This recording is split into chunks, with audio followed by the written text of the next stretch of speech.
Hey everybody, welcome to a quick little lecture on muscles of the face and the head. We're going to start with a structure that is known as the epicranius. A structure known as the epicranius. Now the epicranius is actually made up of three things. It's made up of two muscles and some connective tissue called an aponeurosis in between. The two muscles, one of them is called the frontalis, and another one is called the occipitalis. And then in between them, we have a connective tissue structure called an aponeurosis. Now, you can probably guess this, but the frontalis is right here. The occipitalis is right here. And then the aponeurosis would extend from the occipitalis to the frontalis over the top of the skull. An aponeurosis is basically like a flat sheet version of a tendon. Now, what this entire epicranius does is it wrinkles your forehead. It lets you raise your eyes as if you were surprised. So, that is our first muscle, one of many we have to do today. Let's move on and do a new one. Let's do this guy right here. That guy right there is called the temporalis. The temporalis is found in the temporal region of the body. That's, of course, why it's called the temporalis. Now, this muscle is one of the ones where you have to know the origin and insertion. The origin is the parietal bone. There are lines on the parietal bone that the temporalis grabs onto. So the parietal bone is the origin. Remember, the origin is the more stationary bony attachment. Now, the insertion, remember the insertion is the more mobile bony attachment of a muscle. The insertion is the coronoid process of, you remember this, of course, the mandible. And what the temporalis is going to do, it is going to elevate your mandible. Think about clenching your jaw. In fact, if you touch your temporal region and you clench your jaw, I just did it, you can feel your temporalis. So put your hand just above your zygomatic arch and clench your jaw, and you will feel that temporalis muscle. All right, while we're talking about the temporalis, let's switch gears a little bit and meet his best friend. His best friend, there's my arrow, his best friend is this muscle called the masseter.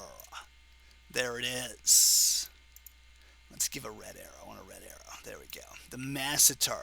The masseter is a synergist of the temporal bone. Synergist, of course, remember that means it does the same action. Now, the masseter, it's also going to elevate the mandible. We just said it does the same thing as the temporalis. The masseter is going to originate on the zygomatic arch.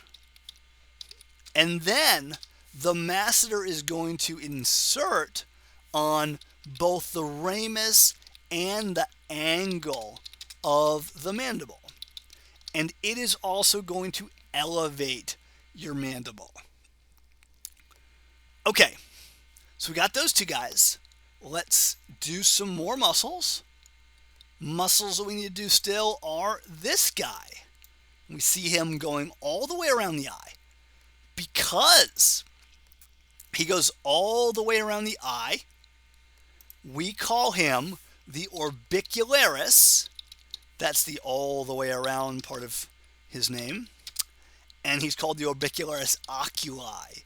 That's the of the eye part of your name, part of his name, not your name. I don't think so, at least. And it is going to shut your eye. It's going to close your eye. Think about scrunching your eyes. I'm scrunching my eyes right now. That's my orbicularis oculi muscles. By the way, you have all these muscles. You can use them. Every time you're studying, you need to be using these muscles. It adds an extra dimension to your memory formation. All right, another muscle for you and for me. The next muscle we're going to do is the Orbicularis oris. Orbicularis, all right, it's a clue. It's going to go around something. It is going to go around, well, what does oris refer to? Oris refers to the mouth. So it goes around the mouth. So, Orbicularis oris, going around the mouth. It is going to purse your lips. Think about making a kissing face with your lips. Make a kissy face with your lips. That's your Orbicularis oris in action. All right, one more muscle to look at on this model. And that last muscle we're going to look at is this guy right here. That guy right there. He is called the Zygomaticus. The Zygomaticus Major. So there's actually two. There's a major and a minor. The bigger one is the major, of course. And the Zygomaticus Major, like its name suggests, it is going to attach to, in fact, it originates on the zygomatic bone. And then it inserts onto connective tissue at the superolateral corner of the mouth. Now, what this muscle is going to do, it is going to make you smile. It is going to elevate those corners of your mouth. So think about how you're probably smiling right now because you're doing anatomy. That is your Zygomaticus Major at work. All right, so we did the epicranius, the temporalis, the masseter. We did the orbicularis oculi, orbicularis oris, and the Zygomaticus Major. Let's switch gears from a model to some human people.